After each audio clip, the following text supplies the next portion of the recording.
Now it turned to the podcast environment. Remember, people made a big deal about it during the 2024 election. Well, let's check in on how exactly that's viewing the topic of Israel. We've got some major news here from Benjamin Netanyahu's son. Let's go ahead and put it up there on the screen. This is Yair Netanyahu, who, again, by the way, lives here in America. From his condo in Miami. Yeah, nobody's quite sure why he lives here. Apparently had to delay his wedding, which is such a tragedy over the war in Gaza.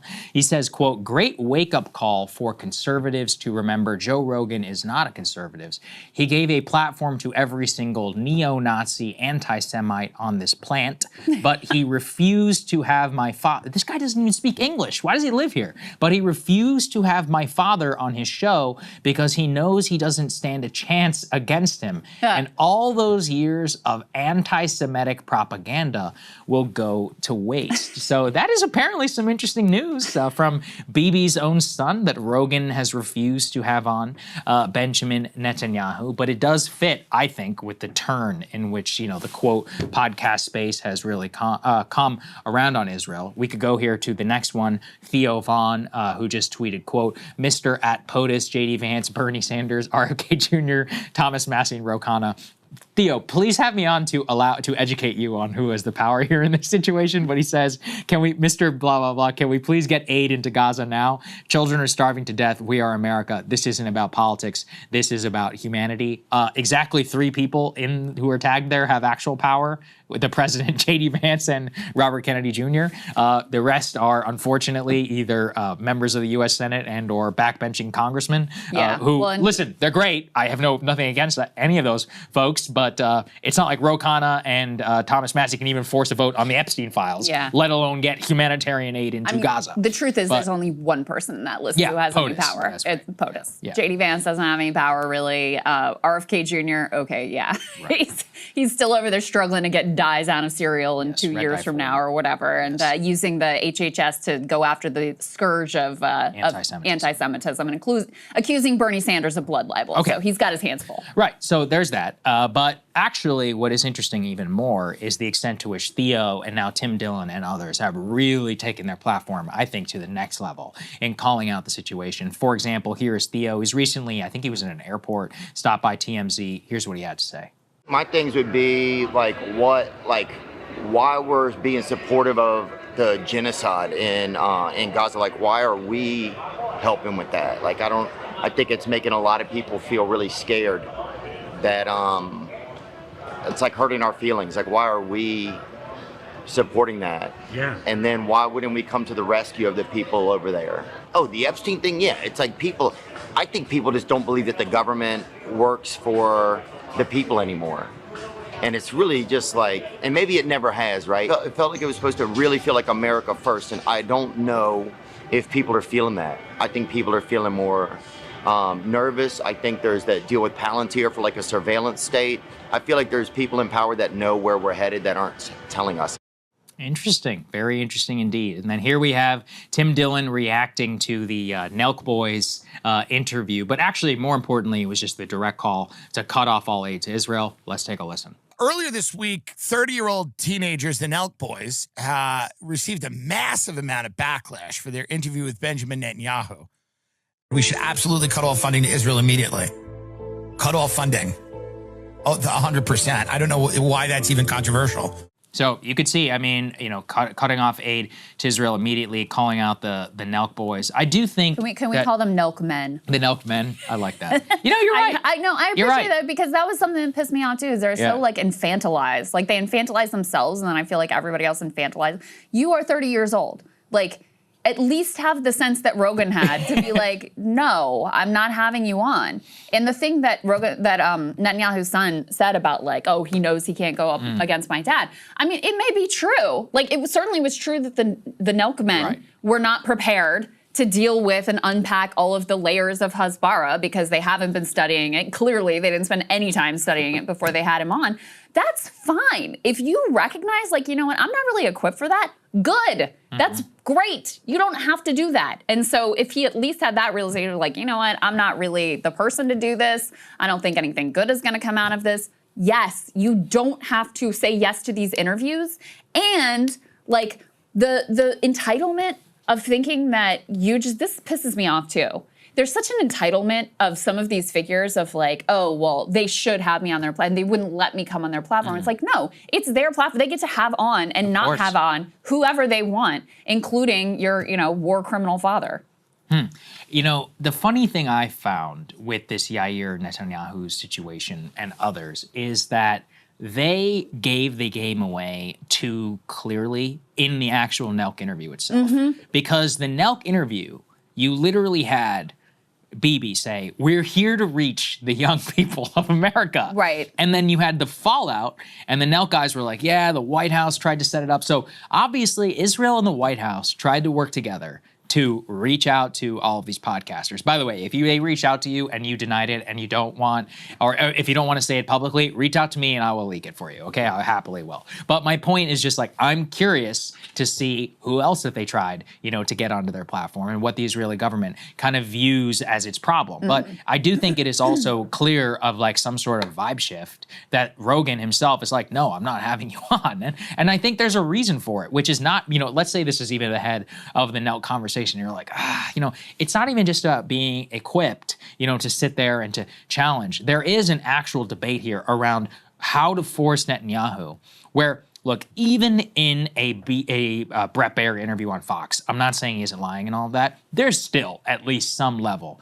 of rigor. And there's a reason that even Bibi only agrees, mostly, to journalists' interviews here in Washington. They're not that well equipped. He never sits down for interviews in Israel. Never. For any of these people, the equivalent, the Israeli left or any sort of critical interviewer, they would destroy him if they had the ability to even sit with him for 10 or 15 minutes. He does them in English and these cushy things and makes it so, he's a very skilled communicator, obviously, in English. And what he wants to do is kind of try to use our media to broadly, impact the U.S. population, to keep them as pro-Israel, to keep the dollars that are flowing towards him. I do think that there is a growing recognition, because you saw this the last time Bibi was in town after his only his second time in Washington, when he met with Tim Pool and all of those other guys behind the scenes.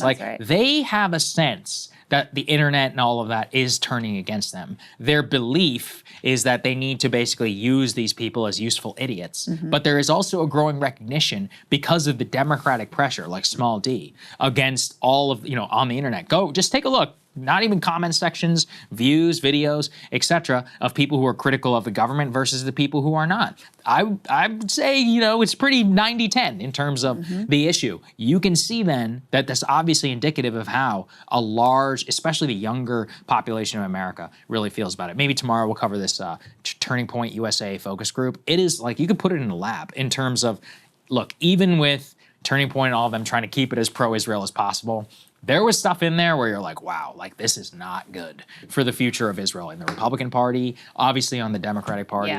Things are moving rapidly, I think, over the last 2 years. Yeah, well, and to your point about okay, if you're going to do an interview with someone, you always want to go in with like, okay, well, what is my goal in this interview? What do I want to accomplish here? Do I want to persuade this person of something? Do I want to expose something? Do I want to just make them look bad? Like, what is it?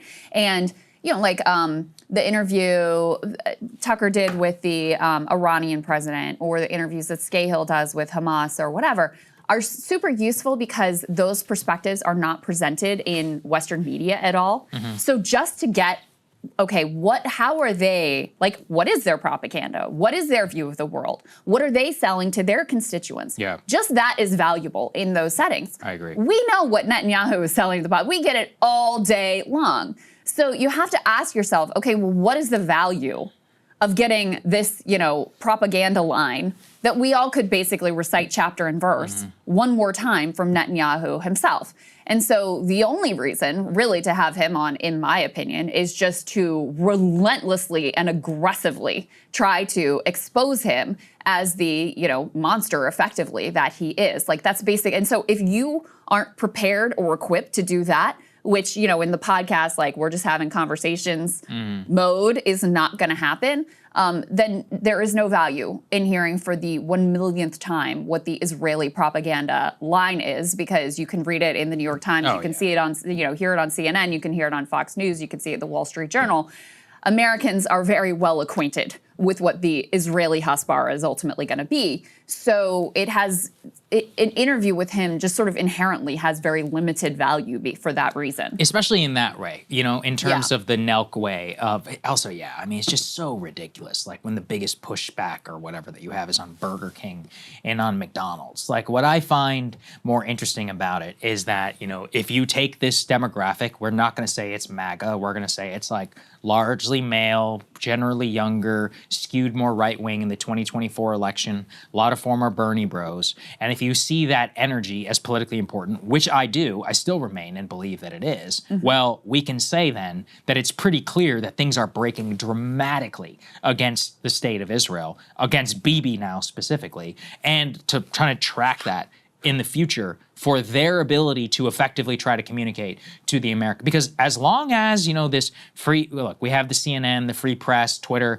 and all of that, they have an ironclad hold on the elite. But the rest of the population, in my opinion, is really not putting up with it anymore, including a lot of the Democrats, despite them having a lot of trust in the media. That is the breakage for what the future, I think, will look like for them. And they should be afraid, honestly, because if they do accomplish their goals, which honestly, I think they will, I do, I just don't see a way to stop them, like in terms of our political system. I'm not saying I would love to stop it if we could. I would cut them off literally tomorrow. I would have done it, October 17th or whatever, but nobody wants to do it. Nobody has any stomach, for putting up with any of this stuff. And after that happens, like, I don't see a way for them to actually re-engineer the current status quo in terms of our politics. I could be wrong. I wouldn't put it past them. They're very skilled political manipulators, but I'm not quite sure they could ever do it again. Yeah, and if the Democratic Party weren't themselves complicit and leadership basically on board with the same project that Trump is on board with, as evidenced by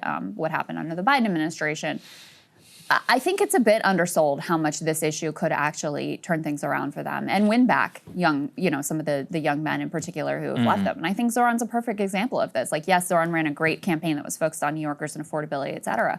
But I actually think a key part of his appeal and the reason why he was able to transform the electorate in New York City in a way that leftists have always dreamed and seldom been able to actually pull off, but he actually did it. And he gets, Andrew Schultz was amenable to him. Joe Rogan was impressed with him. Like the podcast, podcast universe was like, okay, I may not agree with everything, but like I see where you're coming from. This issue is becoming such a clear dividing line. And I've been saying it in the Democratic Party, but I really think it's becoming a clear American dividing line because it's a question, if you're sort of like more right populist inclined, it's a question of, well, what's your priority? Why are you talking about this foreign country and not focused here? If you are, more on the like sort of liberal, if you care about seeing babies starve to death with your tax dollars, for example, obviously it's a moral atrocity. It's a moral line. And then it also signals, are you willing to stand up against powerful, entrenched interests? Are you willing to be independent? Are you willing to go against, the trend when you're getting called an anti-Semite and you're being smeared and your own party won't even endorse you or have anything to do with you? Like, do you have the backbone to stand up against that?